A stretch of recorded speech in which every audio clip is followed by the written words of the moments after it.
नमस्कार साथियों। आज हम 2019 के सीजीपीएससी के प्रीवियस ईयर क्वेश्चन पेपर को डिस्कस करेंगे। दोस्तों, हम सभी को मालूम है कि प्रीवियस ईयर क्वेश्चन हमारे एग्जाम के पॉइंट ऑफ व्यू से कितना महत्वपूर्ण होता है। चाहे आप स्टेट की किसी भी एग्जाम को दें या फिर किसी भी कंपटीशन लाइक यूपीएससी दें, सीडीएस दें, एनडीए दें, बैंक दें, जो भी एग्जाम आप दें, उसका पीवाईक्यू देखना बहुत इंपॉर्टेंस हो जाता है। इससे हमें पता चलता है कि पीवाईक्यू क्वेश्चन से कि क्वेश्चनों का ट्रेंड क्या रहा है, करंट अफेयर का ट्रेंड क्या रहा है, किस किस सेक्शन से ज्यादा क्वेश्चन पूछे जाते हैं। उस हिसाब से हमें उस सेक्शन को तैयार करने में जो है मदद मिलती है। लाइक कि अगर करंट अफेयर को किस किस सेक्शन से, गेम्स से, जो है जनसंख्या से, इकोनॉमिक सर्वे से कैसे क्वेश्चन बनते हैं, इसका आइडिया लग जाता है। उससे जो है हमें एग्जाम की प्रिपेयर करने में मदद मिलती है। इसी को हमने ध्यान में रखते हुए 2012 से लेकर 2023 तक के क्वेश्चन को डिस्कस करने का जो है हमने एक इनिशिएट किया है। तो आई होप कि आप पसंद करेंगे। उस इनिशिएट का ये सीरीज नंबर जो है सातवां है। सातवां नंबर पेपर है, यानी कि 2012 से 2023 के बीच का 2019 का पेपर है। तो आइए शुरुआत करते हैं आज के हमारे एग्जाम एनालिसिस का। जो पीवाईक्यू है, तो ये जो है सबसे पहले हम 19 में जो क्वेश्चन आए हैं उसको देखने की कोशिश करते हैं कि भारत में पहला क्वेश्चन था, भारत में अक्टूबर 2019 से पहले 19 में महारत्न कंपनी की संख्या कितनी है। तो महारत्नों की कंपनियों की संख्या उस समय, जिस समय क्वेश्चन पूछा गया था, उस समय 10 है, लेकिन वर्तमान में इसकी संख्या 13 हो गई है। तो इसको अपडेट कर लेना है कि अभी वर्तमान में महारत्नों की कंपनियां 13 हो गई है, तो कौन कौन से कंपनी है, ये हमारे लिए एक आइडिया का क्वेश्चन है। सेकंड पूछा गया था कि सर्वप्रथम सर्वप्रथम डिजिटल इकोनॉमी रिपोर्ट 2019 किसके द्वारा जारी किया गया था। तो डिजिटल इकोनॉमी रिपोर्ट 2019 अंकटाड के द्वारा जारी किया गया था। तो डिजिटल इकोनॉमी रिपोर्ट, तो इसके साथ हमें ये जान लेना है कि विश्व बैंक में कौन कौन से बैंक ग्रुप से शामिल है। तो विश्व बैंक का निर्माण होता है 1944 में। 1944 में जब वर्ल्ड वार सेकेंड होते रहता है, तो जो यूएन का संगठन, यूनाइटेड नेशन का गठन होता है उसी समय। यूनाइटेड नेशन अगर 1945 में उसका गठन होता है 24 अक्टूबर को, तो 1944 में, उससे एक साल पहले इस्टेब्लिश होता है वर्ल्ड बैंक का स्थापना जो है।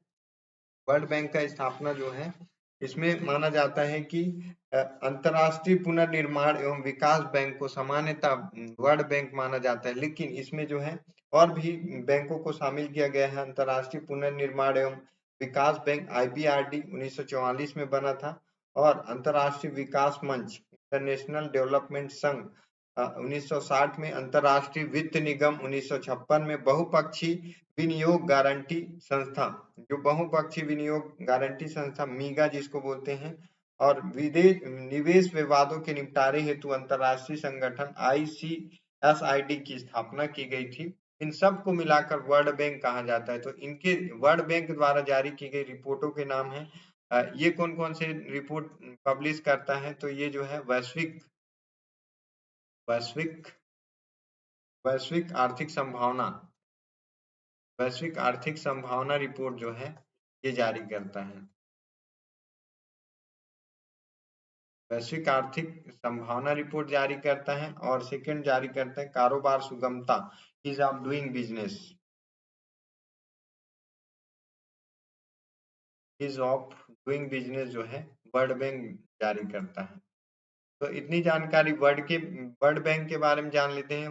नीति आयोग जो है 1 जनवरी 2015 को इसकी स्टैब्लिश हुई थी।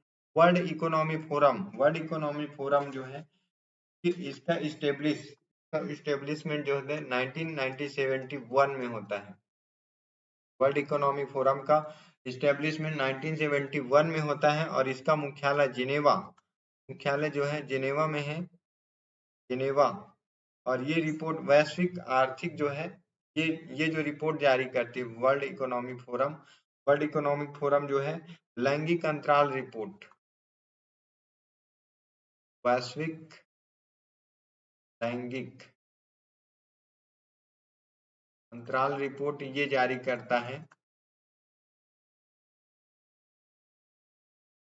और ये सेकंड रिपोर्ट जो जारी करता है, ये रिपोर्ट जारी करता है वैश्विक जोखिम रिपोर्ट। वैश्विक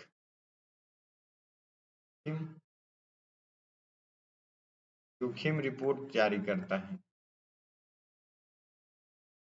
तो इसमें दो चीज हमें मालूम चलती कि वर्ल्ड बैंक जो है 1944 में इसकी स्थापना होती है, और 1944 में स्थापना होती है। इसके द्वारा जो रिपोर्ट जारी किया जाता है वैश्विक आर्थिक संभावना रिपोर्ट और ईज ऑफ डूइंग रिपोर्ट, इसके द्वारा जारी किया जाता है। और इसकी जो है इसके कुल सदस्य जो है 1990 1980 189, भारत इसका संस्थापक सदस्य है, तथा इसका वर्ल्ड बैंक का जो हेडक्वार्टर है, मुख्यालय है, वाशिंगटन डीसी में है। वाशिंगटन डीसी अमेरिका में है, उत्तर अमेरिका। वाशिंगटन डीसी में इसके मुख्यालय है। 1944 में इसका इस्टेब्लिश होता है और वैश्विक आर्थिक संभावना रिपोर्ट जारी करता है और ease of doing business report करता है। वही वही जो है विश्व आर्थिक फोरम जो है इसकी स्थापना होती है 1971 में। इसका मुख्यालय जो है जेनेवा में, और ये इसके द्वारा जो है वैश्विक लैंगिक अंतराल रिपोर्ट और वैश्विक जोखिम रिपोर्ट, दोनों रिपोर्ट जारी किया जाता है। तो इसका जो क्वेश्चन था कि digital economy report 2019 issued first time by whom, world UNCTAD के द्वारा जारी किया गया था। तो अंकटाड के बारे में क्या है कि जो है अंकटाड जो है इसकी रिपोर्ट जारी करता है। संवैधानिक प्रावधानों के अनुसार राज्यों की सीमाओं को बदलने के लिए सहमति की आवश्यकता होती है। तो किसकी सहमति की आवश्यकता होगी? सपोज करें कि अगर छत्तीसगढ़ की सीमा को बदलने की बात करें, छत्तीसगढ़ की सीमा में जो है उड़ीसा की सीमा और झारखंड की सीमा को अगर शेयर करना चाहे, कुछ भाग जो है अगर रायगढ़ को उड़ीसा में और उड़ीसा के कुछ भाग को छत्तीसगढ़ में लेना चाहे तो किसकी सहमति की आवश्यकता होगी? तो इसका जो है किसी का सहमति, न राज्य की, न तो मुख्यमंत्री की, न विधानसभा की। केंद्र को इतना अधिकार है कि आर्टिकल 3 के तहत किसी भी राज्य के, भारत संघ के क्षेत्र के अंदर किसी भी राज्य के जो है वो सीमा में परिवर्तन कर सकती है, जोड़ सकती है, और वो है जोड़ सकती है गठन हेतु किस राज्य क्षेत्र सीमा परिवर्तन कर सकती है। इस हेतु राज्यों की सहमति की आवश्यकता नहीं पड़ती। अब देखिए केंद्रीय बजट 2019-20 में सार्वजनिक क्षेत्र के उद्यमों, जिसमें एयर इंडिया भी शामिल था, विनिवेश से कितनी राशि का लक्ष्य रखा गया था? 1.95 करोड़, 1 करोड़ 5 लाख, 1 करोड़ जो है 5,000 करोड़ का जो है यहाँ पे रखा गया था।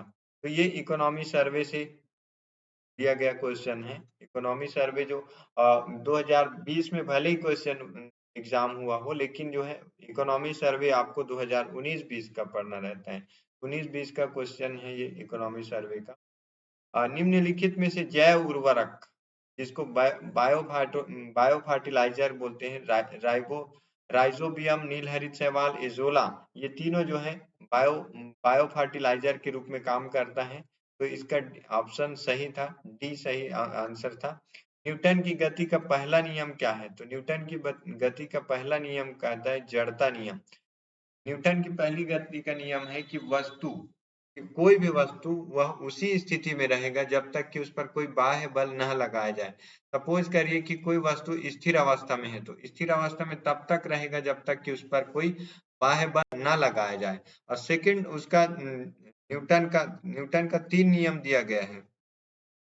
तो न्यूटन के पहला नियम कहता है कि कोई भी वस्तु यदि गतिमान अवस्था में है या फिर स्थितिज अवस्था में है, वह उसी स्थिति में रहेगी जब तक कि उस पर कोई बाह्य बल न लगाया जाए। फॉर द एग्जाम्पल कि अगर कोई गाड़ी चल रही है तो वो चलते रहेगी जब तक कि ड्राइवर उस पर कोई बल नहीं लगाएगा, ब्रेक नहीं लगाएगा, तब तक वो गाड़ी नहीं रुकेगी। यदि या तो फिर यदि गाड़ी खड़ी है तब तक वो आगे नहीं चलेगी जब तक कि ड्राइवर उसको गियर में नहीं डालेगा, तब तक गाड़ी आगे नहीं बढ़ेगी।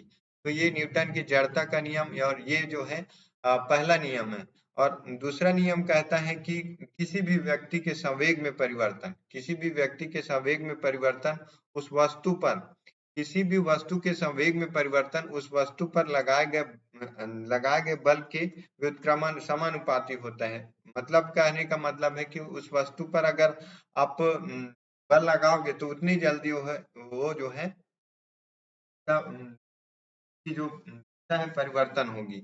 और तीसरा जो नियम है न्यूटन का, वो न्यूटन का तीसरा नियम कहता है कि किसी भी वस्तु के विपरीत प्रतिक्रिया, प्रत्येक क्रिया के प्रति विपरीत प्रतिक्रिया होती है। ये एग्जाम्पल जो है न्यूटन का थर्ड नियम है। फॉर द एग्जाम्पल, अगर किसी बॉल को जितनी तेजी से दीवार में आप फेंकोगे उतनी तेजी से आपके पास वापस लौट के आएगा। अगर धीरे से फेंकते हो तो धीरे से, अगर जोर से फेंकते हो तो जोर से वापस आएगा। तो ये न्यूटन का तीसरा नियम था। तो न्यूटन ने जड़ता, पहला नियम जो है जड़ता का नियम दिया, और दूसरा नियम संवेग परिवर्तन की दिया, और तीसरा नियम जो है प्रत्येक क्रिया के प्रति विपरीत प्रतिक्रिया का नियम। चौथा दिया था वस्तु एवं सेवा कर, जीएसटी में निम्नांकित में से कौन सा कर शामिल नहीं किया गया है? तो सीमा शुल्क, जिसको कस्टम ड्यूटी बोलते हैं, कस्टम ड्यूटी को सीमा शुल्क जीएसटी में शामिल नहीं किया गया है। बाकी उत्पादन शुल्क, मूल्य वर्धित कर, सेवा कर, सर्विस टैक्स, सबको जो है जीएसटी में शामिल किया गया। जीएसटी कब लाया गया था? तो जीएसटी लाया गया था 101वें संविधान संशोधन के द्वारा लाया गया था। इसमें वर्तमान में जो है 8 कर जो है केंद्र की, 8 कर केंद्र के, और 9 जो है 9 कर जो है 9 कर, जिसमें राज्य मूल्य वर्धित कर, विलासिता कर, मनोरंजन कर, ये सब पर जो है जीएसटी लगाया गया है। तो ये था जीएसटी का। 2016 में लाया गया था, 17 में लागू किया गया, 1 जुलाई 2017 को। जगन्नाथपुरी, जगन्नाथ मंदिर के गर्भगृह में भगवान जगन्नाथ, सुभद्रा एवं बलभद्र की मूर्तियां किससे बनी हुई? पत्थर की, धातु की, लकड़ी की? तो उड़ीसा के जो जगन्नाथ भगवान है उनकी जो मूर्ति है, सुभद्रा सुभद्रा जगन्नाथ और बलभद्र, मतलब कि सुभद्रा सुभद्रा और की जो मूर्ति है, तीनों भाई बहन की, ये जो है की मूर्ति जो है लकड़ी की बनी हुई, उड़ीसा में है जगन्नाथपुरी। भारत में गिद्धों की तेजी से घटती जनसंख्या का मूल कारण क्या है?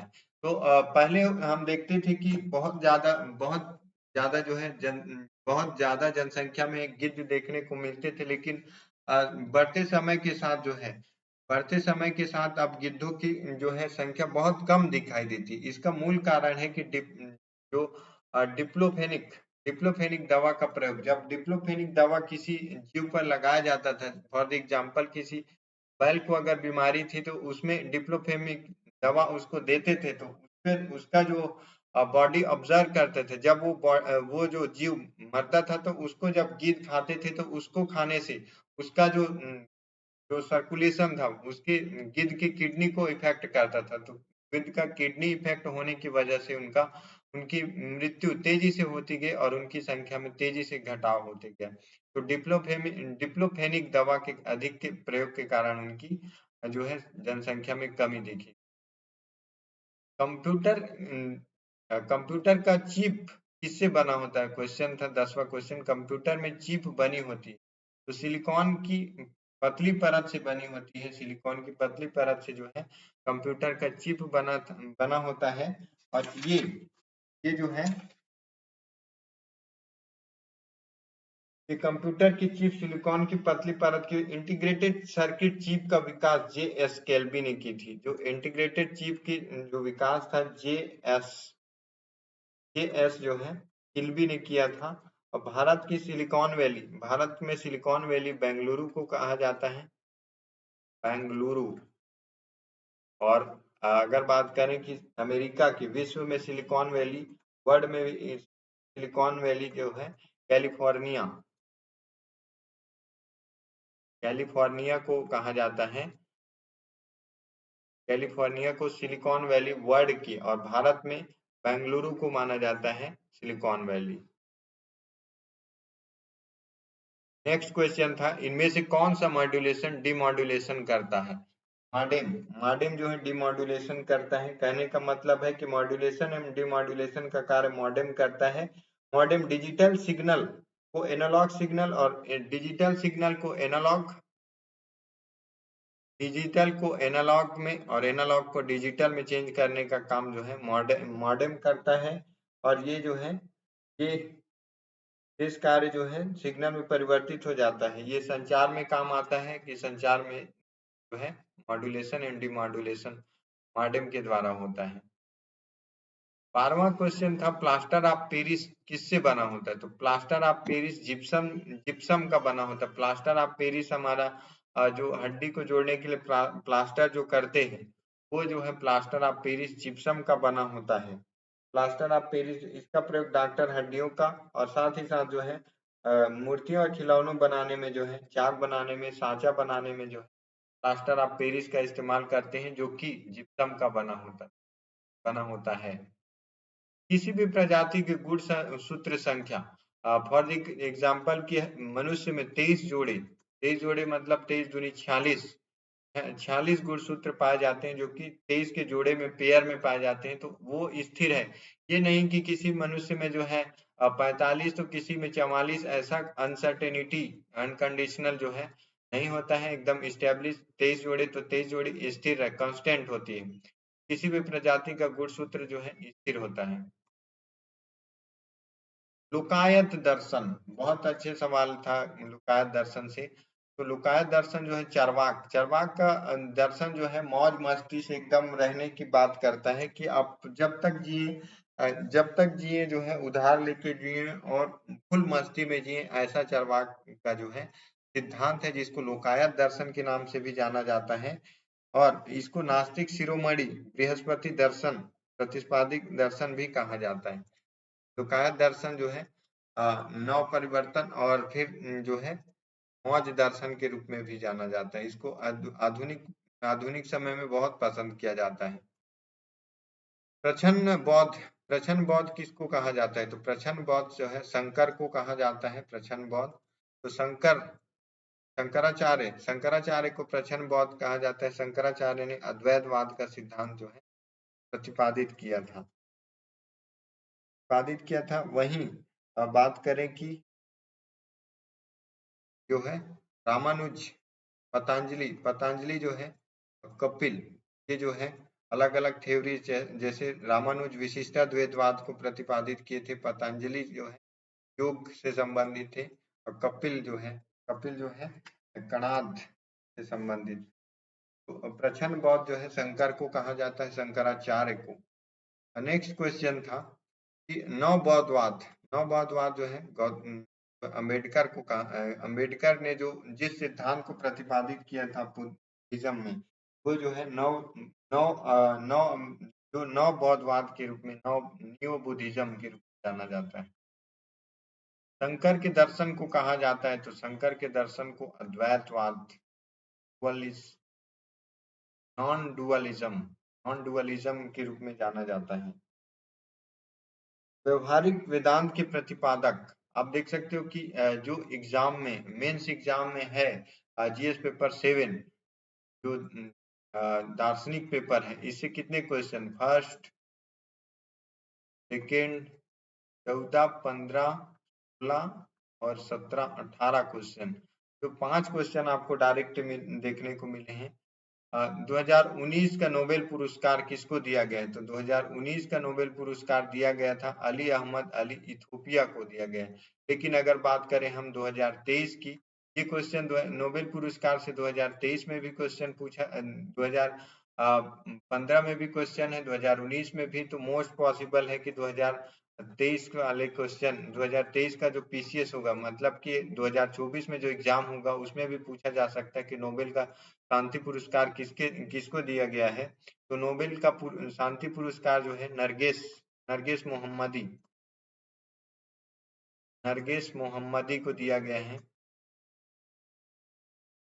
ये कौन है? तो नरगिस मोहम्मदी जो है ईरानी एक लेडीज हैं, उनको जो है वहां पे के लेडीज पर होने वाले अत्याचारों के खिलाफ आंदोलन करने के लिए जो उनके मरणोपरांत उनको नोबेल पुरस्कार प्रदान किया गया है।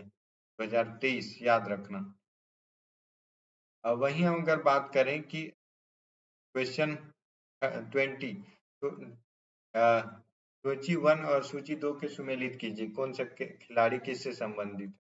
तो इसमें कॉमन सेंस वाले क्वेश्चन पूछा गया था, मैरी कॉम किससे संबंधित। तो मैरी कॉम आपको पता है कि मुक्केबाजी करती है मैरी कॉम। तो मैरी कॉम आपको डी और 3 का पेयर आपको देखना है, डी और 3 के पेयर किस में दिख रहे हैं, एक में अगर नहीं दिख रहे हैं तो इस क्वेश्चन को आप काट दो। अब पीवी सिंधु आपको देखेंगे बैडमिंटन खेलते हुए, पीवी सिंधु आपको बैडमिंटन खेलती है, बैडमिंटन खिलाड़ी हैं। तो पीवी सिंधु का बी का फोर सब भी में है, लास्ट डी ऑप्शन में नहीं है, तो इसको एलिमिनेट कर दो।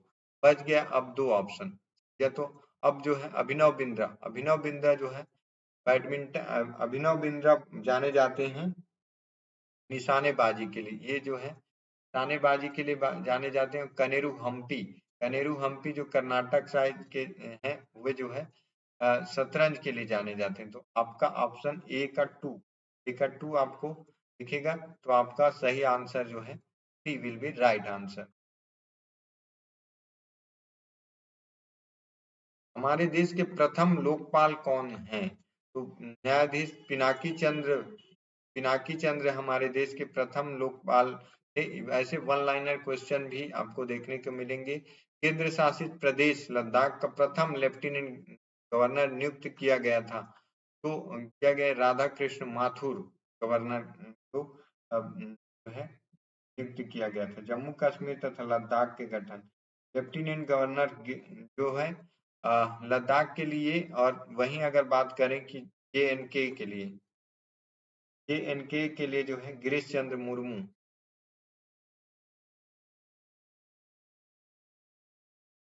गिरीश गिरीश चंद्र मुर्मू जो ये है जे एन के लिए है। राष्ट्रीय कृषि वानिकी अनुसंधान कहाँ पे है। तो राष्ट्रीय कृषि अनुसंधान केंद्र जो है झांसी में है। इस टाइप से क्वेश्चन डायरेक्ट लूसेंट से उठाया गया क्वेश्चन है कि ये कृषि केंद्र कहाँ कहाँ पे है। तो राष्ट्रीय कृषि वानिकी का केंद्र जो है झारखंड में है।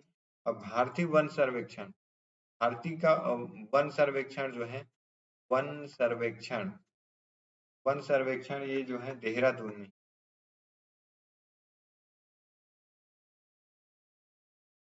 में है। वहीं भारतीय one one management, forest management का काम जो है भोपाल से किया जाता है। भोपाल क्योंकि बीच में है, तो बीच से सेंट्रल में चारों तरफ मैनेजमेंट करने का काम भोपाल का है। और एरिड फॉरेस्ट रिसर्च सेंटर जो है जोधपुर में है।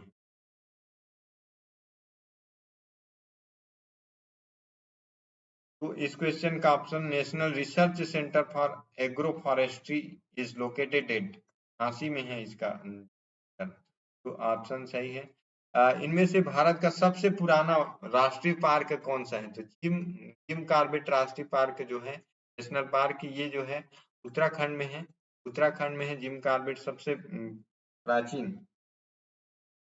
और सबसे नवीनतम जो है देहिंग पटकाई राष्ट्रीय उद्यान, देहिंग जो है न्यू न्यू की अगर बात करें तो देहिंग देहिंग पटकाई राष्ट्रीय उद्यान है। और सबसे बड़ा राष्ट्रीय उद्यान में हेमिस राष्ट्रीय उद्यान सबसे बड़ा राष्ट्रीय उद्यान है।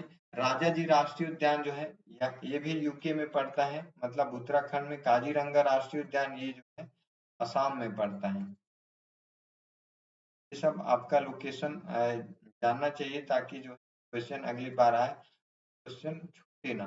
डायरेक्ट क्वेश्चन बन जाता है कि काजीरंगा राष्ट्रीय उद्यान का लोकेशन कहाँ पाया जाएगा। ऑप्शन में एमपी दे देगा, फिर राजस्थान दे देगा, फिर है राजस्थान, छत्तीसगढ़, उड़ीसा, ऐसे ऑप्शन देगा, ऑप्शन असम। तो आपको मालूम होना चाहिए जैसे फेमस जो राष्ट्रीय उद्यान है उसको।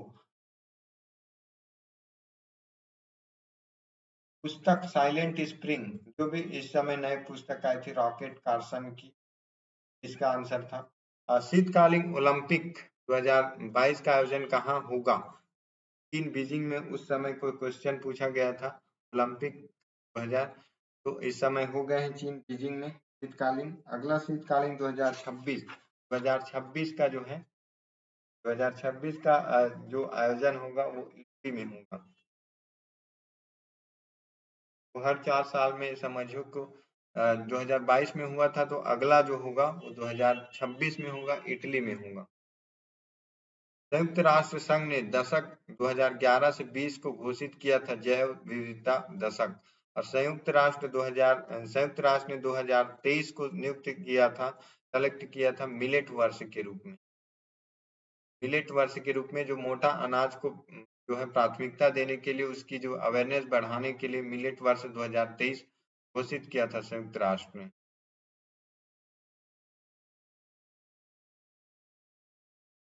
2011 से 20 को क्या, तो जैव विविधता। 28 नंबर क्वेश्चन, छत्तीसगढ़ के प्राचीन सरबपुरी वंश के शासकों की निम्नलिखित राजधानियां थी। सरबपुर जो क्षेत्रीय जो रीजनल डायनेस्टी थी सरबपुरी वंश, सरबपुरी वंश के जो संस्थापक थे सरबराज थे। सरबराज के बाद इसके जो उत्तराधिकारी हुए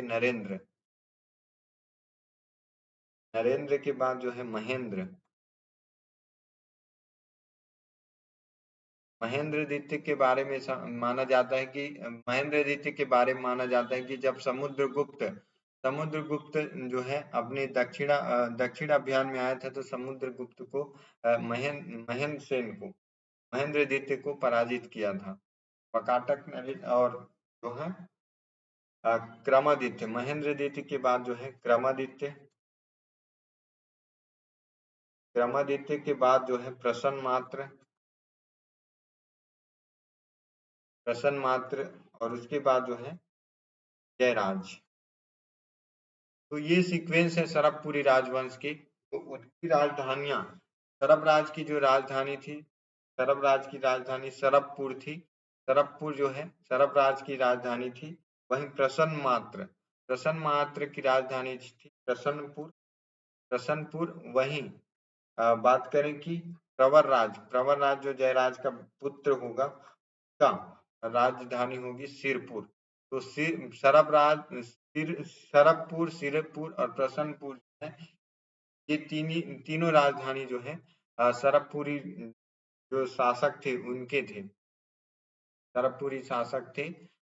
तो ऑप्शन होगा आपका 2, 3 और 4 राइट आंसर। सरबराज, नरेंद्र, महेंद्र द्वितीय, क्रमादित्य, प्रसन्न मात्र, जयराज के बाद जो है प्रवर राज, विजय राज इत्यादि अन्य शासक होते हैं। तो इनको आप सीक्वेंस में याद रखें। सरबराज के बाद नरेंद्र के बाद महेंद्र के बाद क्रमादित्य के बाद प्रसन्न मात्र जिसको बोला जाता है। ये इस प्रकार के सीक्वेंसिंग रहा है।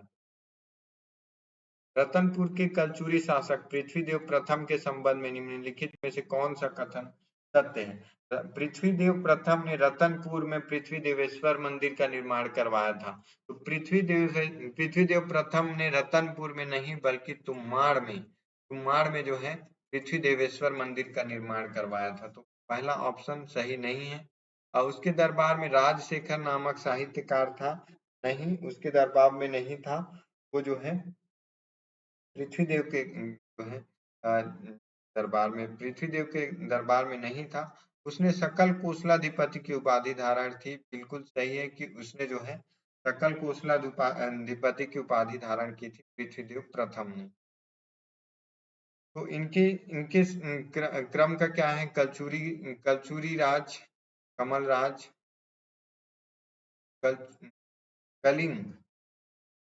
कलिंग, कमल, फिर जो है रत्नदेव के बाद जो है पृथ्वीदेव प्रथम।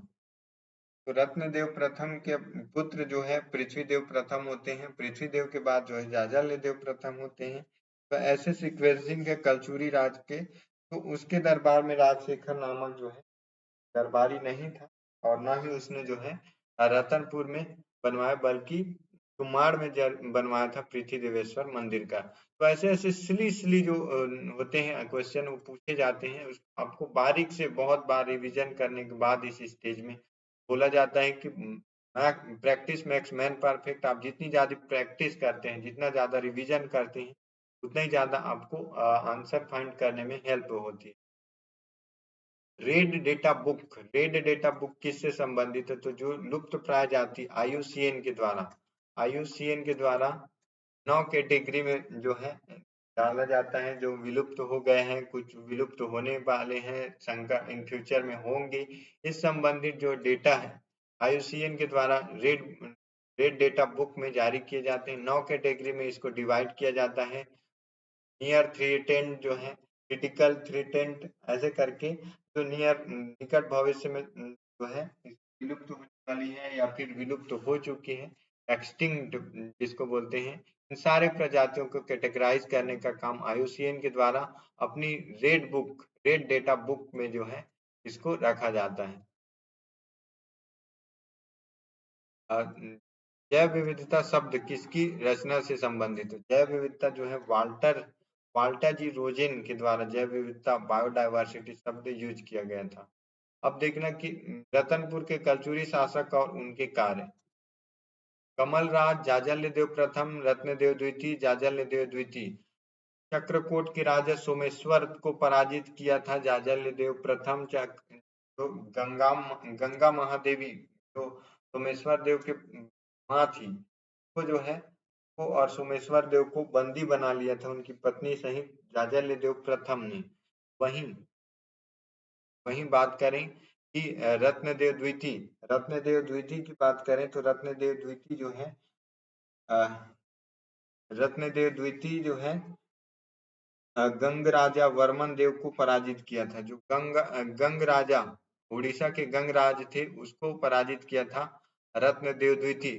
जाजल्यदेव द्वितीय जो है उत्कल राज्य पर जो है ये त्रिपुरी की राजा जय सिंह के आक्रमण को विफल किया था जाजल्यदेव द्वितीय ने। त्रिपुरी की राजा जय सिंह को जाजल्यदेव द्वितीय ने, जबकि रत्नदेव द्वितीय ने गंग राजा उड़ीसा के राजा को पराजित किया था। जाजल्यदेव प्रथम ने सोमेश्वर देव को।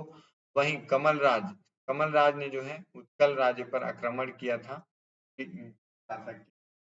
तो ऑप्शन आपका सही होगा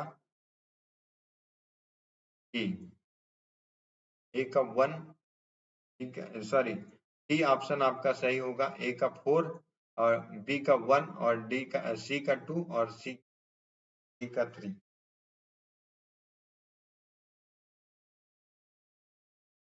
निम्नलिखित में से कौन सी जोड़ी छत्तीसगढ़ में मराठा शासन काल में दिया गया भूमिदान एवं उसका अर्थ सुमेलित नहीं करता है? तो मराठों के समय जो है भूमिदान किया जाता था और भूमिदान उस समय उनकी प्रशासन नीति की प्रमुख भूमिका थी। अब मेन पॉलिसी में गिना जाता, भूमिदान किया जाता था। तो आप सभी को मालूम है कि जो है मराठा साम्राज्य की स्थापना महाराणा जो है छत्रपति शिवाजी के द्वारा किया गया था। तो मोकासा जो था ब्राह्मणों को दान दिया गया गांव था मोकासा। धर्मदाय धर्म के नाम पर दिया गया एक गांव था। देव स्थान मंदिर के नाम पर दान में दिया गया था। लेकिन नामनुक जो है कमस विस्तार को दिया गया गांव, ये जो है सुमेलित नहीं है, ये सही नहीं है। नामनुक नामनुक जो कहलाता था, नामनुक नामनुक ब्राह्मणों को दिया गया दान था, जो है ब्राह्मणों को दिया गया दान था। ये गए गांव से संबंधित है, ब्राह्मणों को दिए गए। ये कमा विस्तार नहीं, कमा विस्तार को नहीं, बल्कि ब्राह्मणों को दिया गया दान था, गांव से संबंधित। एक एकल भूखंड या फिर पूरे गांव में दिया गया जाता था, कर मुक्त होती थी। नेक्स्ट जो है छत्तीसगढ़ वेंकोजी भोसले के शासनकाल में सूबेदारी प्रथा प्रारंभ हुई, जिसके अंतर्गत निम्न सूबेदारों का काल रहा है। तो सबसे पहले थे जो महिपत राव दिनकर, महिपत राव दिनकर के बाद विठल राव दिनकर, विठल राव दिनकर के बाद जो है विठल राव दिनकर के बाद जाते हैं भवानी कालू, भवानी कालू, भवानी कालू के बाद जो है केशव गोविंद आते हैं, केशव गोविंद के बाद जाते हैं पिंकोजी, पिंकोजी के बाद जो है भीखा जी या बीका जी कहा जाता है। के शासनकाल की अगर बात करें तो जो महिपत राव दिनकर है 1788 1788 से लेकर जो है 90 में रहते हैं, मात्र 2 साल तक सूबेदारी प्रथा रहते हैं। उसके बाद विठल राव दिनकर, महिपत राव दिनकर के समय जो है महिपत राव दिनकर के समय वेंकोजी पत्नी का शासन रहता है, आनंदी बाई का शासन काल रहता है। तो आनंदी बाई के शासन काल में महिपत राव एकमात्र नाम मात्र का जो है सूबेदार होता है, स्वतंत्र डिसीजन नहीं कर पाते हैं। और महिपत राव दिनकर क्या करते हैं, बूढ़ा तालाब का निर्माण करवाते हैं।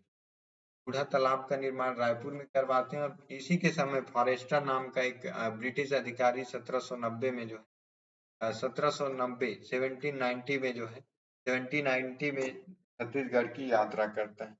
वहीं विठल राव दिनकर की बात करें तो विठल राव दिनकर जो है ये 1795 में थे। तो इनके समय में जेटी ब्लंट छत्तीसगढ़ की यात्रा करता है और इन्होंने जेटी जो है विठल राव दिनकर जो छत्तीसगढ़ थे, छत्तीसगढ़ों को बदल कर 27 परगनों में डिवाइड कर दिया था और 27 परगनों में जो परगना को प्रत्येक परगने के प्रमुख को कमा विस्तार कहा जाने लगा। ये रिफॉर्म किया था इन्हीं के शासनकाल में। जेटी ब्लंट ने रायपुर और रतनपुर की यात्रा की थी। तो सबसे पहले रायपुर जो है 31 मई को 31 मार्च को जो है 31 मार्च 1795 को रायपुर की तथा 13 मई को जो है 13 मई को 1795 को रतनपुर की यात्रा करता है।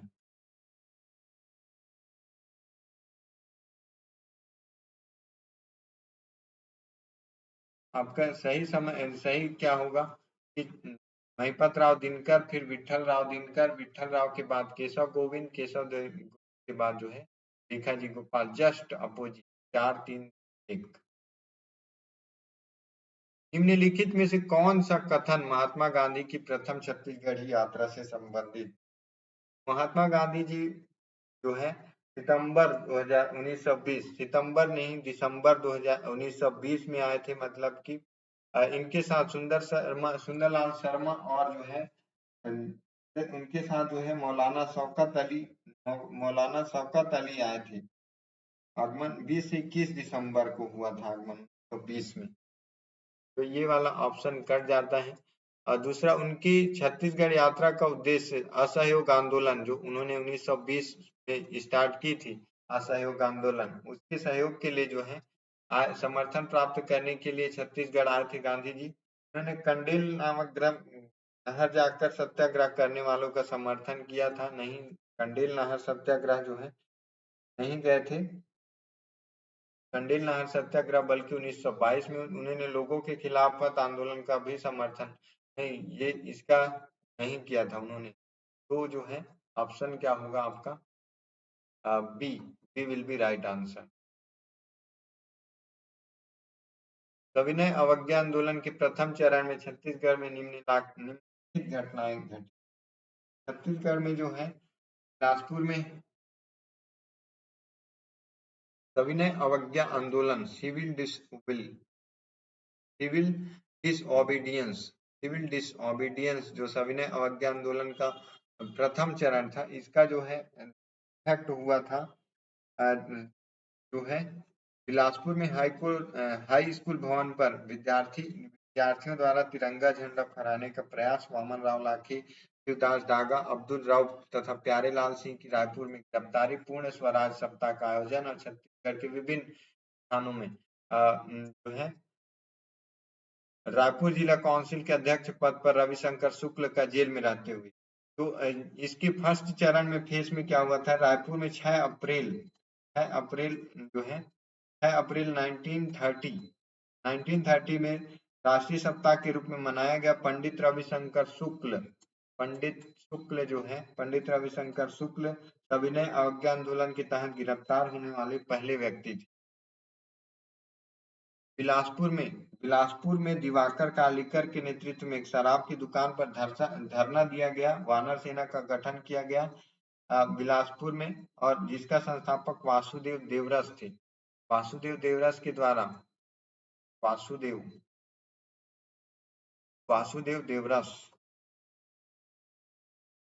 देवरस के द्वारा वानर सेना का गठन किया गया था। केली में गजाधर साव, रामगोपाल तिवारी, कालीचरण शुक्ल आदि ने आंदोलन चलाया था।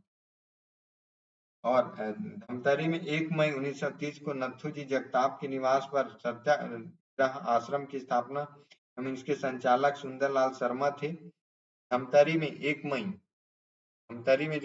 मई को इसकी नथुजी जगताप की जो है जगताप के संचालक सत्याग्रह आश्रम की स्थापना नथुजी जगताप के द्वारा धमतरी में 1 मई 1930 को जो है 1 मई 1930 को नथुजी जगताप के निवास पर सत्याग्रह आश्रम की स्थापना की एवं इसके संचालक जो थे पंडित सुंदरलाल शर्मा थे। सविनय अवज्ञा आंदोलन के दौरान छत्तीसगढ़ के विभिन्न स्थानों पर जंगल सत्याग्रह हुए। इसका आंसर विलोपित किया गया है, लेकिन इसका आंसर आप अलग अलग माना गया था, कोई भी पेयर सही नहीं थे। तो छत्तीसगढ़ में डोंडी लोहारा जमींदार में 1937 में दीवान के विरुद्ध किसानों का नेतृत्व हुआ, जिसमें निम्नलिखित में से किसके नेतृत्व में किसानों ने सत्याग्रह किया था। छत्तीसगढ़ में किसान आंदोलन हुए थे 1937 के दौरान। तो उस समय जो है डोंडी लोहारा बालोद के समीप जो आंदोलन हुआ था, उसका जो नेतृत्व था सरयू प्रसाद अग्रवाल ने किया था। देवरानी जेठानी मंदिर का छत्तीसगढ़ के किस स्थान पर है? तालागांव, बिलासपुर के आसपास है देवरानी जेठानी। छत्तीसगढ़ 2011 के जनगणना अनुसार राजस्व गांवों की संख्या कितनी है? तो छत्तीसगढ़ राजस्व गांवों की संख्या जो है 11,664 जो है की संख्या है। ये भी विलोपित कर दिया गया था आयोग के द्वारा इस क्वेश्चन को। अमृतधारा जलप्रपात किस नदी पर है? तो हसदेव नदी पर एमसीबी में है अमृतधारा जलप्रपात। वहीं इंद्रावती नदी पर कौन सी धारा? इंद्रावती नदी पर 7 धारा नाम से है। 7 धारा कौन कौन सी? कृष्ण धारा, कृष्ण चित्र धारा और पांडव धारा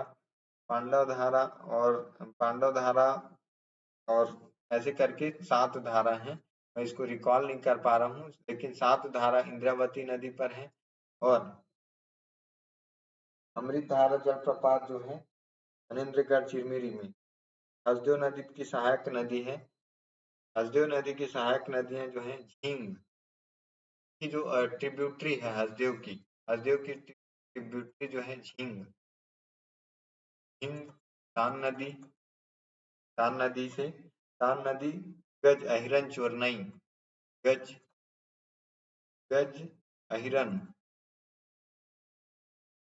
अहिरन चोरनई इत्यादि जो है गौरलाटा चोटी किस पार्ट पर है? तो सामरी पार्ट पर गौरलाटा है। गौरलाटा की ऊंचाई 1225 मीटर है। और वहीं अगर बात करें मैन पार्ट की, तो मैन पार्ट की 1152 फीट है। वहीं अगर बात करें नंदीराज की, सेकेंड हाईएस्ट चोटी जो है जो दंतेवाड़ा में है नंदीराज की जो चोटी है 1210 मीटर हाइट, सेकेंड हाईएस्ट जो है 1210। उसके बाद जो है सामरी पार्ट का हाईएस्ट जो है 1225। वहीं अगर बात करें कि कवर्धा में तो बदरगढ़ नाम से है कि हाईएस्ट ऊंचाई जो है 1176 मीटर है। तो ये हाईएस्ट जो पीक है उसकी आप हाइट याद करके रखें। गोमर्दा, गुमर्दा वन्य जीव अभ्यारण्य स्थित है, तो गुमर्दा वन्य जीव अभ्यारण्य रायगढ़ में है। लेकिन अब जो है ये गुमर्दा वन्य जीव अभ्यारण्य जो है ये चेंज होकर सारंगगढ़ बिलाईगढ़ में आ गए हैं। सारंगगढ़ बिलाईगढ़ में आ गए हैं। की स्थापना, गुमर्दा की स्थापना हुई थी 1975 में, 1975 में हुआ था। वहीं अगर बात करें रायगढ़ जिले के ऊपर जसपुर, जसपुर में कौन से वन्य अभ्यारण्य है? जसपुर में है बादल खोल अभ्यारण्य।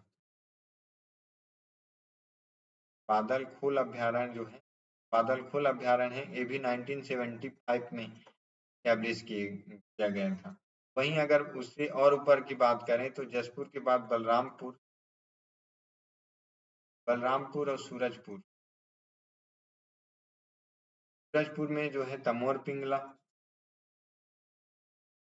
तमोर पिंगला, और जो है बलरामपुर में, बलरामपुर में सेमरसूत, सेमरसूत वन्य जीव अभ्यारण्य इस्टेब्लिश किया गया था 1978। 1978 में जो है 1978 में सूरजपुर में तमोर पिंगला अभ्यारण्य और बलरामपुर में सेमरसूत, और जो है जसपुर में बादल खोल, जसपुर में बादल खोल, और रायगढ़ में गोमर्दा, रायगढ़ में गोमर्दा जो वर्तमान में सारंगगढ़, सारंगगढ़ बिलाईगढ़ में है, इसकी स्थापना हुई थी 1975 में दो, गोमर्दा और बादल खोल 1978 में भी दो, सूरजपुर में तमोर पिंगला, बलरामपुर में सेमरसूत की स्थापना भी 1978 में होती। तो इससे लिंक करके समझते हो, क्योंकि हर बार क्वेश्चन अलग अलग वन्य अभ्यारण्य से आना ये डेफिनेटली गारंटेड रहता है। तो सबकी जो है एरिया भी बढ़ते चलना है, तो तमोर पिंगला सबसे बड़ी वन्य जीव अभ्यारण्य है जिसकी क्षेत्रफल है 608 वर्ग किलोमीटर स्क्वायर, स्क्वायर किलोमीटर जो है। तो ये सबसे, और जो गोमर्दा है ये सबसे छोटी है कि 109 जो है 109, और जसपुर बादल खोल जो है 9 वर्ग किलोमीटर स्क्वायर सबसे छोटी।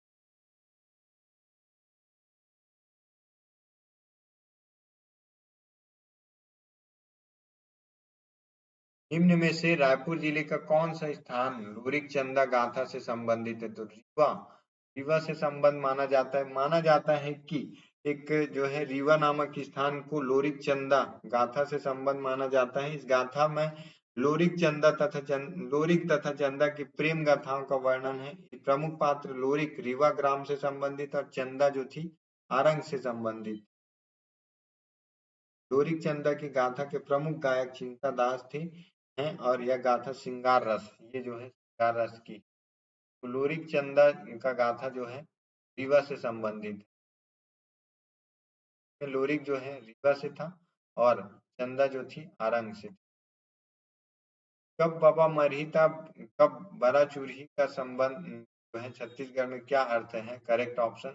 तो इसका जो है uncertainty, uncertainty of the work, ये जो है किसी भी काम की अनिश्चितता का छत्तीसगढ़ में एक मुहावरा है, लोकोक्ति है, कब बाबा मरही तब बरा खाबो।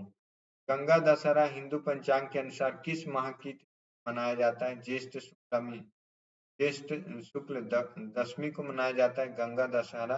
गंगा दशहरा का मतलब है हिंदू पंचांग में सरगुजा अंचल में मुख्यतः यह पूर्ण धूमधाम से मनाया जाता है। ऐसी मान्यता है कि गंगा दशहरा ऐसी मान्यता है कि इसी दिन जो है माता गंगा जो है धरती पर अवतरित हुई थी। विशेषकर सरगुजा रीजन में इसका त्योहार मनाया जाता है। ज्येष्ठ, ज्येष्ठ के अप्रैल माह में मार्च अप्रैल के माह, चैत बैसाख, चैत बैसाख जो है चैत बैसाख जेठ आषाढ़ सावन होता है। आप इसको समझिए कि मार्च अप्रैल के महीने में तो गंगा दशहरा मनाया जाता है। मांड, मांड और महानदी के संगम पर चंद्रहासिनी देवी, चंद्रहासिनी देवी, मांड नदी जो आती है, मांड नदी का उद्गम तो मैन पार्ट से होती है, और वहीं महानदी का उद्गम जो है दरी से होती है। की जो संगम है चंद्रहासनी चंद्रपुर के आसपास होता है, वहां पास होता है, जहां पर मांड और महानदी का संगम होता है, वहां चंद्रहासनी देवी का धार्मिक स्थल है, चंद्रहासनी माता जी का मंदिर है।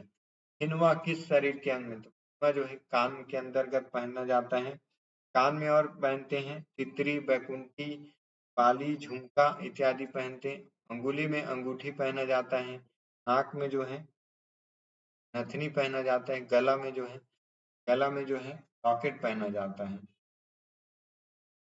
किस जनजाति के रसोई घर लाल बंगला कहते हैं? किस जनजाति के? तो भूटिया जनजाति के रसोई घर को लाल बंगला कहा जाता है। लाल बंगला कहा जाता है जो है ये ये क्वेश्चन हर बार कई बार रिपीटेबल क्वेश्चन है कि लाल बंगला किस जनजाति का रसोई घर है, या फिर भुंजिया जनजाति के रसोई घर का नाम क्या है। ऐसे बार बार क्वेश्चन जो है बदल बदल के इसका थीम बदल के क्वेश्चन है। किस जनजाति की आजीविका पारंपरिक रूप से बांस पर है? तो कमार जनजाति का जो जो आजीविका है, लाइवलीहुड है, ये जो है लाइवलीहुड जो है कमार जनजाति की बांस पर है, बांस पर। और किसकी है? कन्हार की, कन्हार जनजाति की। और वहीं कमार जो है गरियाबंद और मैनपुर, कमार जो है गरियाबंद के आसपास जो का निवास स्थान है, मूलतः कमार जनजाति गरियाबंद के आसपास। अष्टराज अष्टराज अम्भोज के लेखक जो है भानुलाल श्रीवास्तव हैं। सुंदरलाल शर्मा की रचना की बात करें तो सुंदरलाल शर्मा के द्वारा विक्टोरिया वियोग के नाम से जो है रचना है। लोचन प्रसाद पांडे की बाल विनोद बाल विनोद बाल विनोद कुसुममाला कौशल कौमुदी और भूथा मंडल इत्यादि जो है लोचन प्रसाद पांडे जी का बाल विनोद, कुसुममाला, कौशल कौमुदी, भूथा मंडल और सुंदरलाल शर्मा की विक्टोरिया वियोग, एडवर्ड राज्याभिषेक। ये जो साहित्य से हर बार एक या दो क्वेश्चन हर साल पूछते हैं, तो आप हमेशा ध्यान रखना कि साहित्य सेक्टर आपको भूलना नहीं है, इसको याद रट के जाना है। लगभग आपको 10-20 जो साहित्यकार है इनकी रचना जो है रट के जाना है। लाला जगदलपुरी की बात करें तो लाला जगदलपुरी की प्रमुख रचना है बस्तर का इतिहास।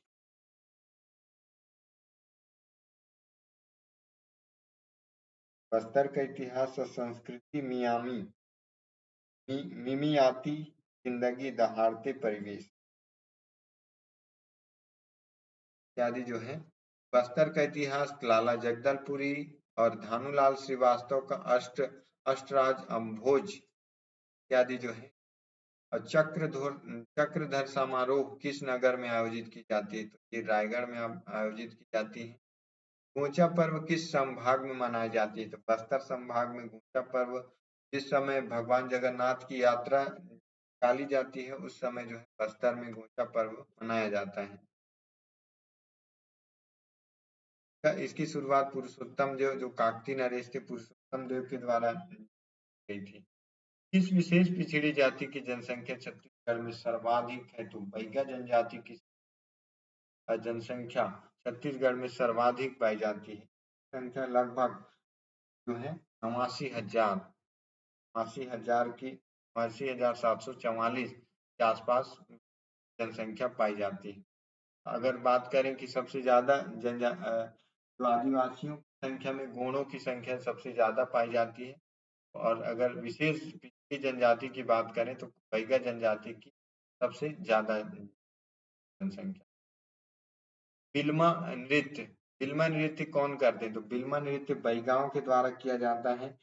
जनजाति बिल्मा जो है विजयदशमी या दशहरा के अवसर पर किया जाता है। इस नृत्य का प्रमुख वाद्य यंत्र मादर होता है, जिसमें स्त्री एवं पुरुष दोनों जो है मेल एंड फीमेल जो है दोनों पार्टिसिपेट करते हैं। मेल एंड फीमेल दोनों पार्टिसिपेट करते हैं और एक गांव से दूसरे गांव जाकर इसका नृत्य करते हैं।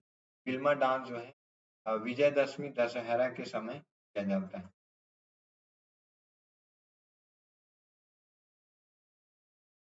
गहिरा गुरु किस जनजाति से संबंधित?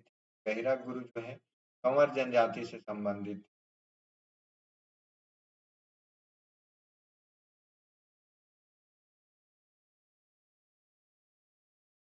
गहिरा गुरु उनका जन्म लैलूंगा लैलूंगा विकासखंड रायगढ़ में हुआ था। गहिरा गुरु का लैलूंगा लैलूंगा लैलूंगा रायगढ़ में इनका जन्म स्थान था। 1905 में हुआ था इनका जन्म स्थान गहिरा गुरु। ये जो है कंवर जनजाति से संबंधित थे। छत्तीसगढ़ में किसान शॉपिंग मॉल राजनांदगांव मंडी में खोला गया है। दूसरा जो है धमतरी में प्रस्तावित है। ये क्वेश्चन हर बार हर साल एक एक ईयर के गैप में पूछा जाता है। छत्तीसगढ़ की राज्य किस वर्ष सार्वजनिक वितरण प्रणाली विभाग द्वारा समर्थन मूल्य पर धान खरीदी की समूची व्यवस्था को कंप्यूटरीकृत किया गया था? कंप्यूटराइज हुआ था 7-8 में। ये जो है इकोनॉमी सर्वे से क्वेश्चन। गोदना गोदवाने वाली जनजाति जो है गुझा है। गोदना गोदने वाली जनजाति बैगा है। और गोदना प्रिय जनजाति जो है कमार है। बैगा जनजाति जो है गोदना प्रिय और गोदना गोदवाने वाली जो गोदने वाली जो है गोदना गोदने वाली जो है गोदवाने वाली बैगा जनजाति गोदना प्रिय है कमार जनजाति को।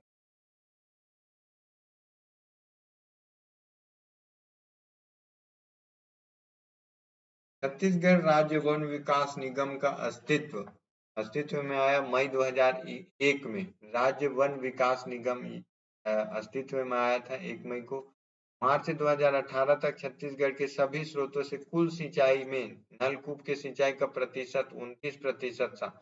आप बता दें कि छत्तीसगढ़ में सबसे ज्यादा जो सिंचाई होती है नहरों के द्वारा होती है।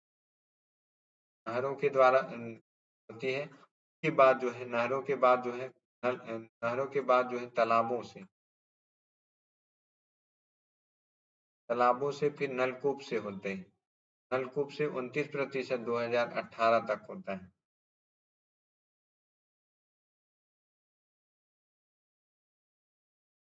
छत्तीसगढ़ सरकार की नई औद्योगिक नीति का अवधि 1924 से है। नई औद्योगिक न्यू पॉलिसी नीति का संबंध जो है 2019 से 24 तक।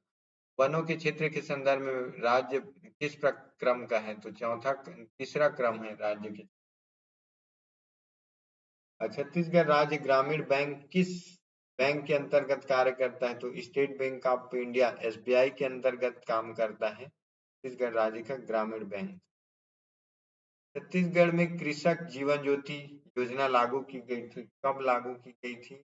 ये जो है 2 अक्टूबर 2009 को लागू की। छत्तीसगढ़ के किस जिले में बॉक्साइट खनिज मिलता है? तो जो है कोंडा गांव में बॉक्साइट मिलता है। कोंडागांव दंतेवाड़ा इत्यादि जो है बॉक्साइट। छत्तीसगढ़ में किस खनिज का भंडार देश में सर्वाधिक है? तो टीन अयस्क का लगभग उत्पादन और भंडारण में सबसे ज्यादा स्थान जो है एकमात्र इकलौता स्थान छत्तीसगढ़ स्थान रखता है।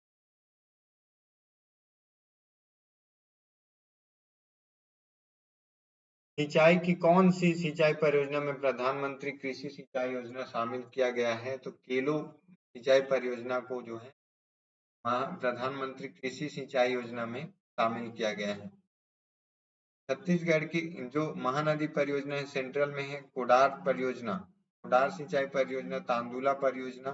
ये जो है कोडार परियोजना जो है ये जो है तरी में है धमतरी में, जबकि तांदुला परियोजना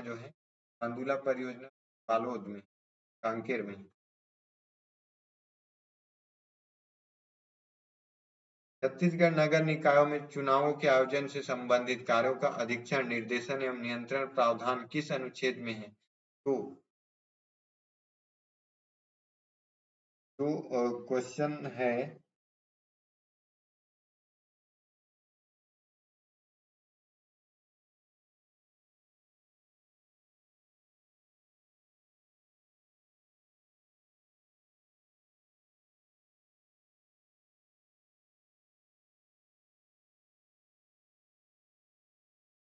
प्रधानमंत्री कृषि सिंचाई के अंतर्गत केलो परियोजना, खारंग परियोजना और जो है मनियारी परियोजना।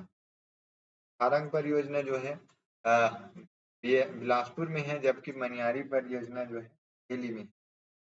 को जो है मिलाकर जो है प्रधानमंत्री सिंचाई योजना के तहत शामिल किया गया है। छत्तीसगढ़ राज्य निकायों में चुनाव के आयोजन संबंधित कार्यों का अधीक्षण कौन करता है? तो उपयुक्त में से कोई नहीं। ये इसका अधीक्षण जो कार्य करता है के तहत, सॉरी इसका जो आंसर है नॉन ऑफ दिस के तहत जो है 243 का 43 का के तहत जो है छत्तीसगढ़ नगर निकायों के चुनावों के आयोजन से संबंधित कार्यों का अधीक्षण, निर्देशन एवं नियंत्रण का प्रावधान 243 का में है चुनाव आयोग के बारे में। और वहीं बात करें कि जो है आई में 243 आई में जो है वित्त संबंधी वित्त आय 40 राज्य वित्त आयोग का निर्माण संगठन के बारे में 243 आई में गठन। राज्य सरकार के बाद राज्य में सबसे बड़ा नियोक्ता who is the biggest employer the state of the Chhattisgarh after of state government. Chhattisgarh राज्य सरकार के बाद जो है सबसे बड़ा जो रोजगार देने वाली संस्था है, राज्य संस्था है, वो जो है विद्युत मंडल इस्पात मंडल जो है सबसे बड़ी तो इलेक्ट्रिसिटी बोर्ड है, इलेक्ट्रिसिटी विद्युत मंडल है, वो जो है इसमें सबसे ज्यादा रोजगार देने वाला है। छत्तीसगढ़ राज्य में ईज ऑफ डूइंग बिजनेस का कार्य संचालन, ईज ऑफ डूइंग बिजनेस कौन जारी करता है? तो वर्ल्ड बैंक जारी करता है ईज ऑफ डूइंग। और छत्तीसगढ़ राज्य में ईज ऑफ डूइंग बिजनेस का कार्य संचालन निम्नलिखित में से किस विभाग के द्वारा किया जाता है? तो वाणिज्य एवं उद्योग विभाग के द्वारा चालित किया जाता है। छत्तीसगढ़ निम्नलिखित में से छत्तीसगढ़ राज्य की लोकायुक्त थी। तो इससे आइडिया ये लगता है कि उस समय क्वेश्चन पूछे थे, तो अब भी ट्रेंड हमें जो जो टॉप ऑफिसर्स हैं, यहाँ की कार्यकर्ता कार्यपालिका है, एग्जीक्यूटिव है, जैसे राज्यपाल, चीफ जस्टिस और यहाँ के जो सीएम पॉलिसी, जब जब इलेक्शन होता है, इलेक्शन के बाद कैसे क्वेश्चन, ये सब आइडिया थ्रू हमें जो है कवर करना है।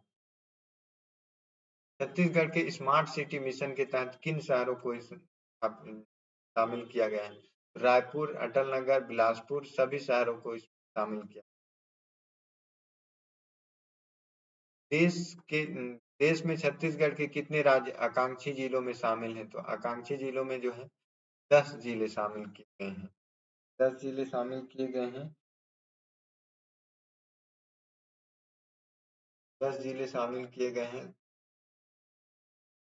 10 जिले कौन कौन से हैं? तो 10 जिले आपके साउथ से कांकेर, कांकेर के बाद कोंडागांव, कोंडागांव के बाद जो है दंतेवाड़ा, दंतेवाड़ा के बाद जो है बस्तर, बस्तर के बाद जो है सुकमा, सुकमा के बाद जो है नारायणपुर, नारायणपुर के बाद जो है बीजापुर, बीजापुर के बाद जो है महासमुंद, राजनांदगांव, कोरबा, महासमुंद, राजनांदगांव और कोरबा, कोरबा इत्यादि इन जिलों को जो है आकांक्षी जिलों में रखा गया है। 1 2 3 4 5 6 7 8 9 10 कांकेर, कोंडागांव, दंतेवाड़ा, बस्तर, सुकमा, नारायणपुर, बीजापुर, महासमुंद, राजनांदगांव और कोरबा।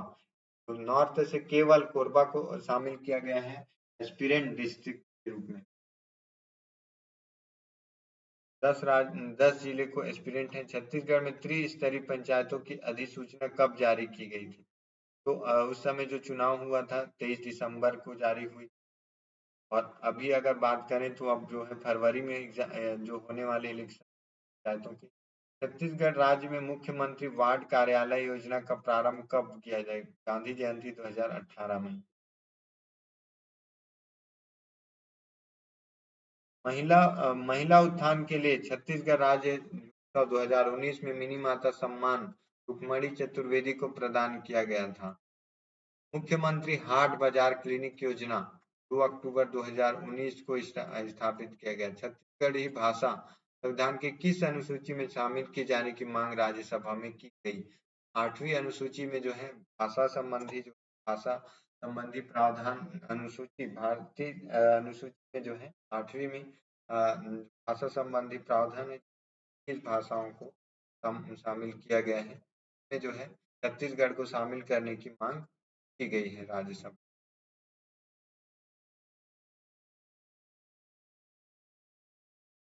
छत्तीसगढ़ की किस बेटी ने राष्ट्रीय सेवा योजना 2017-18 के लिए राष्ट्रपति सम्मान से सम्मानित किया गया? प्रियंका बिस्सा। मध्यकालीन यात्री एवं लेखक इब्न बतूता ने किस देश के निवासी था? मोरक्को। जो इब्न बतूता था वो जो है मोरक्को का यात्री था।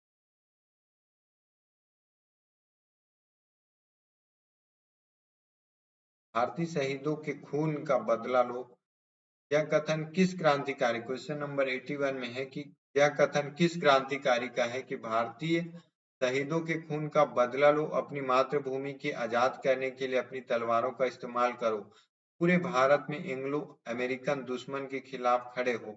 यह कथन रास बिहारी बोस जी का था। कथन जो रास बिहारी बोस जी का।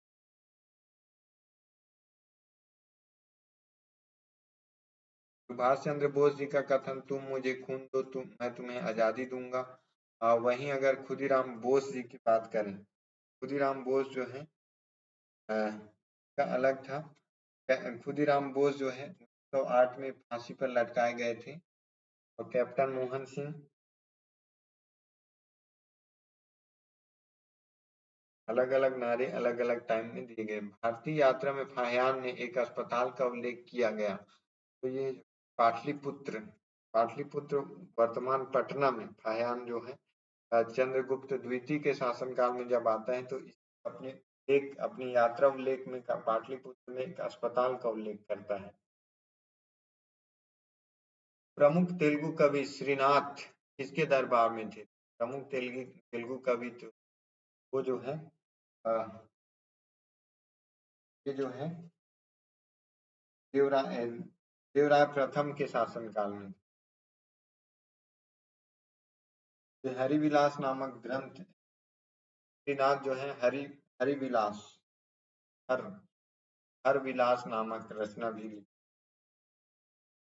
कृष्णदेव राय जो है ये जो है कृष्णदेव राय ये जो संबंधित है, ये जो राजाओं का नाम उल्लेख किया जा रहा है, ये जो है विजयनगर साम्राज्य से संबंधित है। विजयनगर साम्राज्य।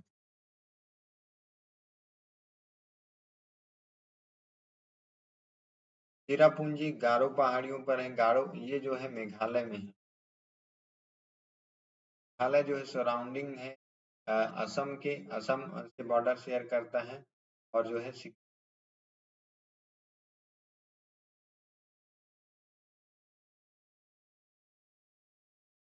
लिखित में से कौन सा जोड़ी सुमेलित नहीं है? कौन सी जोड़ी सुमेलित नहीं है? तो मक्का का उत्पादन उत्तर प्रदेश, जूट का उत्पादन पश्चिम बंगाल, कपास का उत्पादन महाराष्ट्र, जबकि सोयाबीन का उत्पादन सबसे ज्यादा आंध्र प्रदेश में नहीं एमपी में सबसे ज्यादा उत्पादन होता है। तो सोयाबीन के उत्पादन के लिए एमपी प्रसिद्ध है, कपास के लिए महाराष्ट्र और गुजरात। कपास और गुजरात के जूट का जो है सबसे ज्यादा उत्पादन पश्चिम बंगाल में। उत्तर प्रदेश जो है मक्का, गेहूं और गन्ने के लिए जाना जाता है। निम्न में से किसने असहयोग आंदोलन विरोधी सभा का स्थापना की? किसने असहयोग आंदोलन विरोधी सभा की स्थापना की थी? तो असहयोग आंदोलन जो है जमुना दास ठाकुर दास ने उद्योगपतियों के साथ मिलकर प्रति असहयोग संगठन प्रति जो है जमुना दास ठाकुर दास ने उद्योगपतियों के साथ मिलकर प्रति असहयोग संगठन प्रति असहयोग असहयोग संगठन की स्थापना 1920 में की, 1920 में सती असहयोग संगठन के साथ पुरुषोत्तम दास ठाकुर दास, कुशावजी जहांगीर खोजी ना शीतलवाड़ा जैसे उद्योगपतियों का वर्ग शामिल था, जबकि जयराम दास दौलत राम महात्मा गांधी के निकट सहयोगी थे। इनके अतिरिक्त लाला लाजपत राय राय प्रारंभ में शिक्षण संस्थाओं से बहिष्कार की नीति के कारण असहयोग के समर्थन में नहीं थे, परंतु बाद में उन्होंने सक्रियता से समर्थन प्रदान किया। तो इनमें से कोई भी संबंधित नहीं था असहयोग विरोधी आंदोलन विरोधी से, तो इसका आंसर सही नहीं, को भी विलोपित कर दिया गया था आयोग के द्वारा। भारत में शांत घाटी जो साइलेंट वैली है केरल में, और फूलों की घाटी है फूलों की फ्लावर वैली, फूलों की घाटी कहा जाता है उत्तराखंड। उत्तराखंड को फूलों की घाटी, जबकि शांत घाटी केरल को। दिए गए दो कथनों पर इनमें से कौन से कथन सही है? तो इसमें जो क्वेश्चन है, 42वें संविधान संशोधन 1976 द्वारा संपूर्ण प्रभुत्व संपन्न लोकतांत्रिक गणराज्य के स्थान प्रतिस्थापित किया गया। नीचे दिए गए जो इसमें है कथन है क्वेश्चन 88 का, भारत एक संपूर्ण प्रभुत्व संपन्न समाजवादी धर्मनिरपेक्ष लोकतांत्रिक गणराज्य है।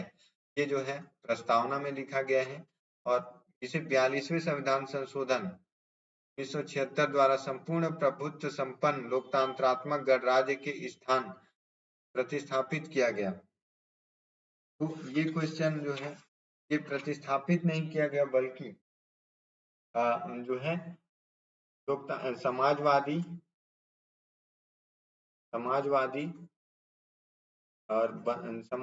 और जो है समाजवाद पंथ निरपेक्ष और पंथ निरपेक्ष के साथ जो है वो पंथ निरपेक्ष, और इसमें लिया गया था पंथ निरपेक्ष के साथ जो है राष्ट्र की अखंडता शब्द जो है जोड़ा गया था। 42वें संविधान संशोधन अधिनियम 1976 में जो है समाजवाद पंथ निरपेक्ष अखंडता जैसे शब्दों को जोड़ा गया था। और भारत का, तो अगर इसका आंसर था कि स्थान प्रतिस्थापित किया गया था, तो लोकतंत्रात्मक गणराज्य, तो ये क्वेश्चन इसका आंसर था कि ये तो सही है लेकिन बी गलत है। इसका आंसर आप ए सही है परंतु आर गलत है, ये ले सकते हैं, लेकिन इसका आंसर जो है विलोपित कर दिया गया था आयोग के द्वारा। भारत के किस राज्य में नगरीय जनसंख्या सर्वाधिक थी? तो नगरीय जो जनसंख्या सबसे ज्यादा गोवा में, उसके बाद जो है मणिपुर में, मिजोरम में सर्वाधिक थी।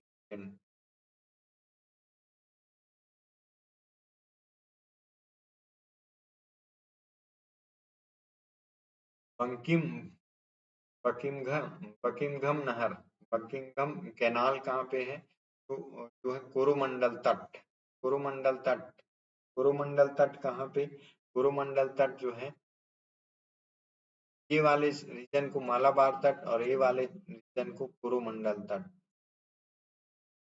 कहा जाता है। यहाँ पे जो है तमिलनाडु, आंध्र प्रदेश, एपी, आंध्र प्रदेश के तट पर जो है कोरोमंडल बकिंघम, पुलिकट झील जो आंध्र प्रदेश के तट पर है। हरे पानी का लैगून झील है बकिंघम नहर इस झील के पश्चिम से निकलती है। तो यहाँ पे जो आंध्र प्रदेश के किनारे तट पर, आंध्र प्रदेश के तट पर जो है एक जो है पुलिकट झील, आंध्र प्रदेश के जो तट पर पुलिकट झील है, इसके पश्चिमी भाग से जो बकिंघम नहर निकलती है, कोरोमंडल तट है।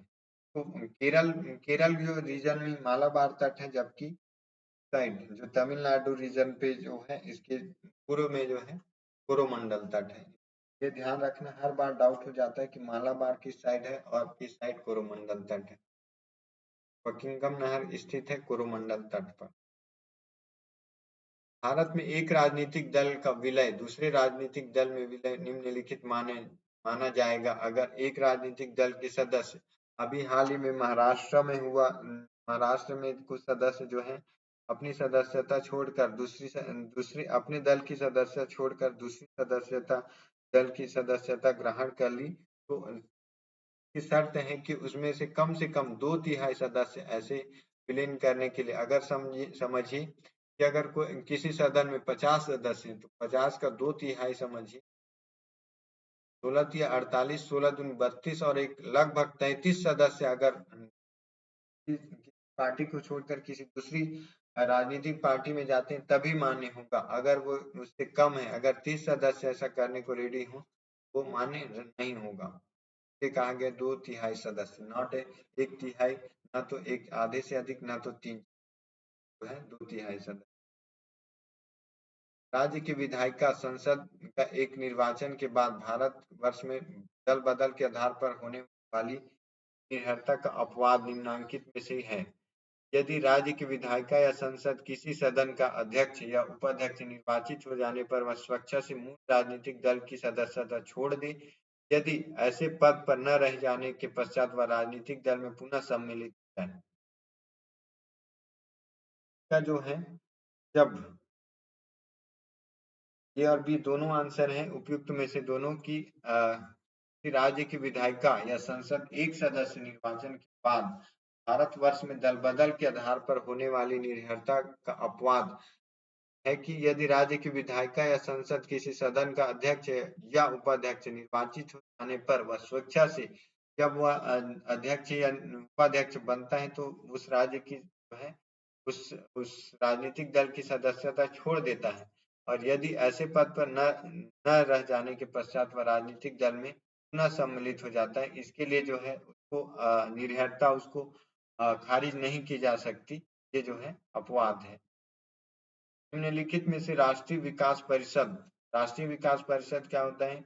नेशनल डेवलपमेंट काउंसिल योजनाओं के क्रियान्वयन हेतु राज्यों के संसाधनों एवं प्रयासों को जो है गतिशील करना, सभी महत्वपूर्ण क्षेत्रों में सामान्य नीतियों का विकास करना, देश के सभी क्षेत्रों में संतुलित विकास को सुनिश्चित करना, ये सभी जो है राष्ट्रीय विकास परिषद का कार्य होता है। और राष्ट्रीय विकास परिषद में प्रधानमंत्री इसके प्रधान अध्यक्ष होते हैं। प्रधानमंत्री की अध्यक्षता में जो है राष्ट्रीय विकास परिषद का गठन किया जाता है। इसी के तर्ज पर अभी नीति आयोग है। राष्ट्रीय विकास परिषद में मुख्यमंत्री सभी राज्यों के शामिल होते हैं। 94 क्वेश्चन था।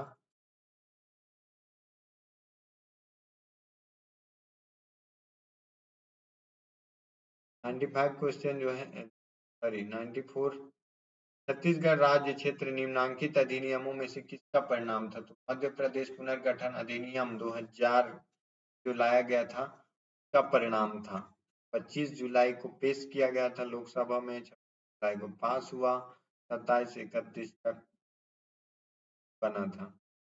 उपाधियों का अंत जो है मूल अधिकार का है। उपाधियों का अंत जो है आर्टिकल 18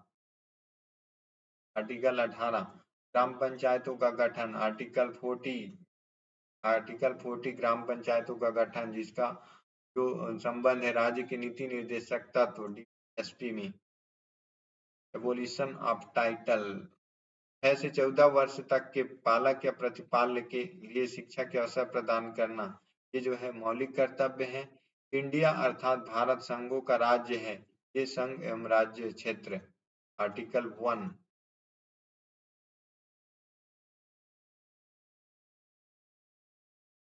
का राइट आंसर है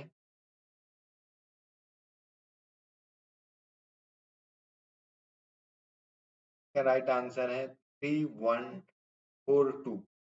314। भारत में क्षेत्रीय परिषदों के संदर्भ में कौन सा कथन सत्य है? भारतीय परिषदें भारतीय संघ व्यवस्था में उपसंघीय सूत्र के रूप में कार्य करती हैं। परिषदें भारतीय संघ व्यवस्था में राज्यों के मध्य सहयोग एवं एकीकरण मार्ग प्रशस्त करती हैं। जो क्षेत्रीय परिषद होती हैं वर्तमान में जो है नॉर्थ जो है नॉर्थ, साउथ, ईस्ट, वेस्ट और मिडिल, ये जो है 5 तरह की क्षेत्रीय परिषदें कार्य करती हैं, जिनका कार्य जो है भारतीय संघ व्यवस्था में उपसंघीय सूत्र के रूप में कार्य करना है। परिषदें भारतीय संघ व्यवस्था में राज्यों के मध्य सहयोग एवं एकीकरण का मार्ग प्रशस्त करती हैं। ये है भारतीय क्षेत्रीय परिषदों का गठन का उद्देश्य। दोनों कथन इसमें सही है।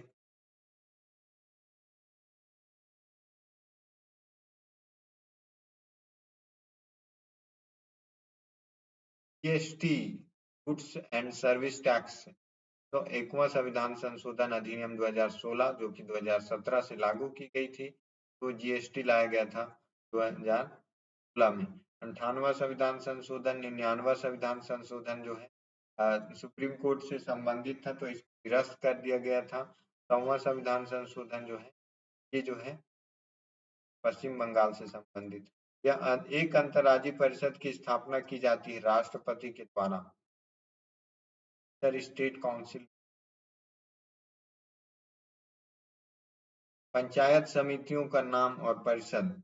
पंचायत समिति, जनपद पंचायत, जैसे हमारे ग्राम पंचायत हमारे यहाँ छत्तीसगढ़ में ग्राम पंचायत होता है। ग्राम पंचायत के बाद जो है जनपद